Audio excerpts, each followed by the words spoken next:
paahon naman kami. Yan o, nauna na si Ate Mish.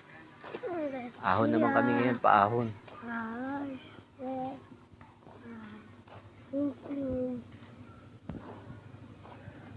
Sir. Oo sir, papawis.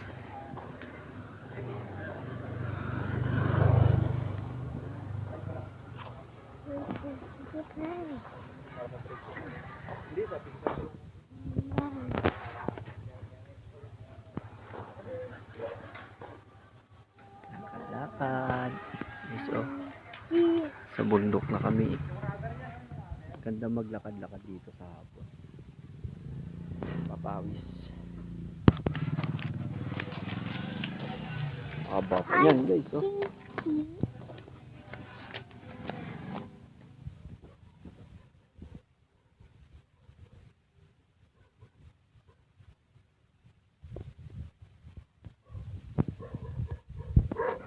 Sige po, bye-bye.